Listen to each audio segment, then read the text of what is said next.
En este vídeo vamos a ver las 3 líneas fundamentales del trabajo de investigación que hace el grupo GIBI, Grupo de Biomateriales Inteligentes. Trabajamos fundamentalmente en 3 líneas. Una, de liberación controlada de fármacos. Otra, para regenerar huesos.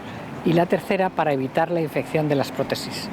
El grupo de investigadores que trabaja en esto lo van a ir explicando paso por paso a lo largo de este vídeo.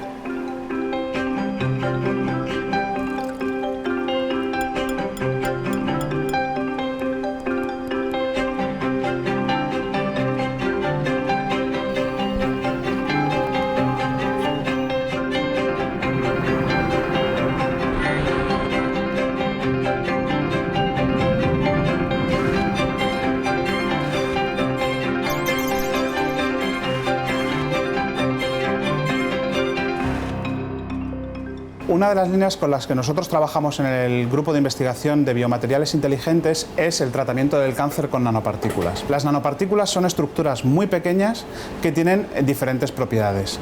Y nosotros utilizamos partículas de óxido de silicio con una peculiaridad, que tienen canales en su estructura. La síntesis de estas partículas se hace empleando una disolución de un detergente que va a formar una especie de tubos en la disolución acuosa.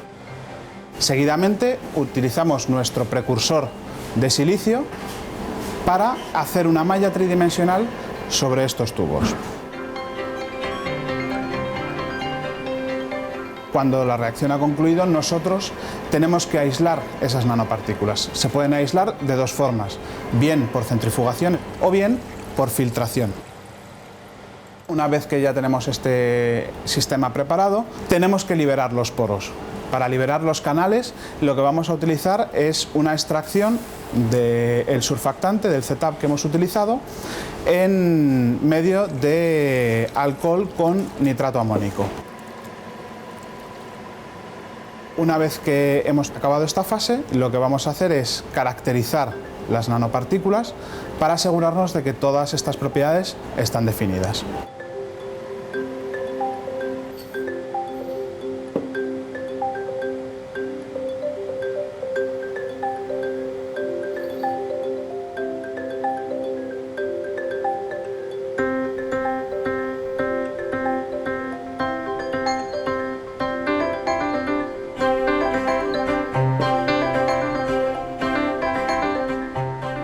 Lo que hacemos nosotros, una vez que se han sintetizado ya todas las nanopartículas, es preparar 2 tipos de estructuras que vamos a poner en la superficie de esas nanopartículas. Por un lado, las estructuras que van a actuar de compuerta, que van a bloquear la salida de estos fármacos, y por otro lado serían moléculas que actúen señalizando a las nanopartículas hacia la célula en la que nosotros queremos atacar.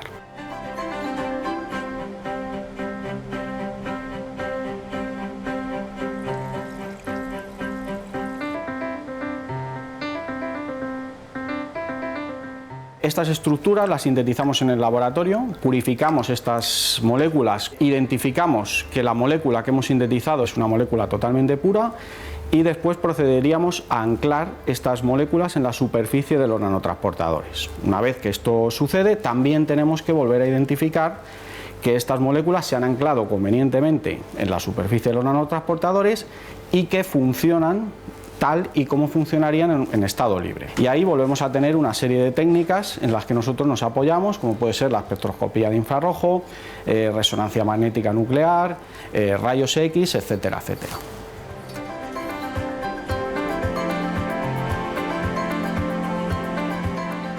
En nuestro grupo de investigación estamos trabajando con estímulos de cambios de pH. Creamos una nanopartícula y la cargamos con un fármaco y ponemos una serie de compuertas en su parte exterior que son sensibles al pH. De forma que cuando estamos a pH fisiológico, a pH 7,4, el fármaco no se libera porque las compuertas permanecen cerradas, y cuando pasamos a pHs ligeramente más ácidos, como es el caso de los tumores, esas compuertas se degradan y permiten la liberación del fármaco solamente en las células tumorales. Con respecto a los estímulos externos, estamos trabajando con campos magnéticos. Internalizamos nanopartículas muy pequeñas de óxido de hierro dentro de nuestras nanopartículas mesoporosas de sílice, y por fuera anclamos un polímero que es sensible a la temperatura. De forma que cuando no hay ningún estímulo, el fármaco se queda en el interior y cuando nosotros aplicamos un campo magnético externo, ese campo magnético produce una elevación de la temperatura y eso hace que cambie la conformación del polímero y se permita la liberación del fármaco. Otro estímulo externo con el que estamos trabajando es la luz ultravioleta. Nuestra nanopartícula la recubrimos con un polímero que es sensible a la luz ultravioleta, de forma que cuando no aplicamos ninguna luz no se permite la liberación del fármaco y cuando nosotros aplicamos la luz ultravioleta se rompe y se libera el fármaco.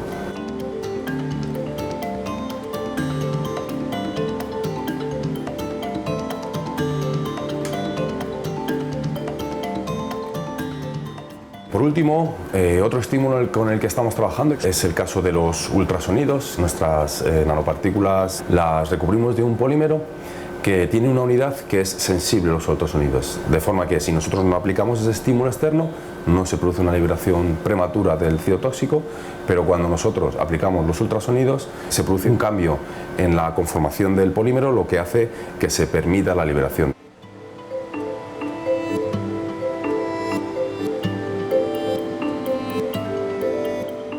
Uno de los primeros tests que hacemos con nuestras nanopartículas es la evaluación de su bioactividad. Lo que solemos hacer es cultivar una serie de células humanas y añadimos diferentes concentraciones de nuestras nanopartículas y evaluamos su viabilidad, es decir, comprobar si nuestras nanopartículas matan o no matan células sanas. El siguiente paso es el estudio de la eficiencia y lo que hacemos en este caso es cultivar células tumorales y añadimos nuestras nanopartículas.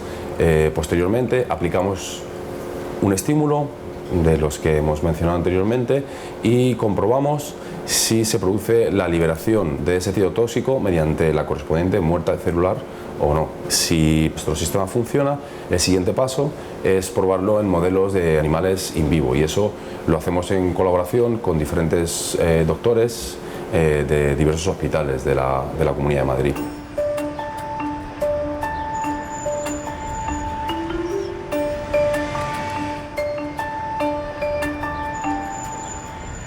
Para la regeneración de los tejidos duros, bien sean los dientes o los huesos, vamos a utilizar las denominadas biocerámicas, porque las biocerámicas tienen excelentes propiedades como son su excelente biocompatibilidad y bioactividad y además su facilidad para integrarse al hueso. Estas biocerámicas tradicionalmente se han utilizado para sustituir el tejido óseo, pero en la actualidad la sociedad nos demanda a los investigadores regenerar este tejido.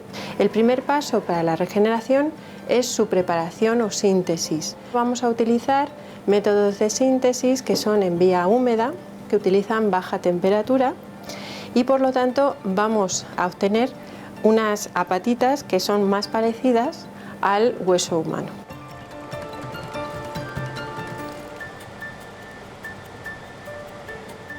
Una vez que obtenemos el precipitado de color blanco, lo que vamos a hacer es filtrarlo y una vez filtrado tenemos un polvo, pero para poder utilizarlos para la regeneración tisular es necesario el diseño de andamios y tenemos que procesar este polvo con el fin de obtener un tamaño de grano apropiado y poder utilizar las diferentes técnicas avanzadas de prototipado rápido.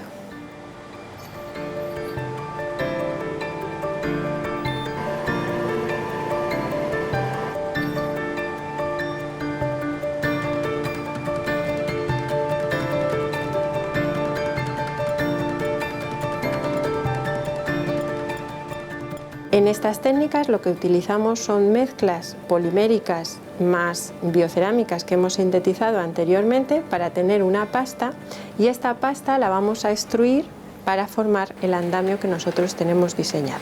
Nuestro propósito es hacer los andamios a medida, de tal manera que nosotros haríamos una resonancia magnética nuclear o un TAC del defecto óseo que tiene el paciente. Esos ficheros de resonancia los pasaríamos a un formato AutoCAD y ese formato AutoCAD lo pasaríamos a una impresora 3D que imprimiría en 3D el defecto óseo y una vez que tuviéramos ese andamio lo rociamos con células y con factores de crecimiento para favorecer esa regeneración, lo implantaríamos, este andamio se va a disolver al mismo tiempo que se va a regenerar el tejido óseo. Una de las principales problemáticas asociadas a la utilización de implantes es la infección. De hecho, se estima que de cada 100 implantes, 2 se infectan. Esto ocurre porque las bacterias no colonizan la superficie del implante de una forma aislada, sino que lo hacen formando colonias que forman una película protectora, también conocida con el nombre de biofilm, que impiden que los fármacos ejecuten su actividad. Por lo tanto, resulta indispensable desarrollar nuevas estrategias alternativas para combatir la infección. En nuestro grupo de investigación estamos llevando a cabo 2 alternativas principales. La primera consiste en impedir que las bacterias se adhieran a la superficie del implante. Podemos funcionalizar la superficie del implante con grupos que sean superhidrofílicos, es decir, que tengan mucha afinidad por el agua. De este modo se creará como una barrera de agua de hidratación y a medida que las bacterias se aproximen al implante sean repelidas por esa barrera acuosa. Otra posibilidad es matar a las bacterias a medida que se aproximan a esta superficie del implante, incorporando directamente los antibióticos dentro de los implantes que nosotros vamos a utilizar.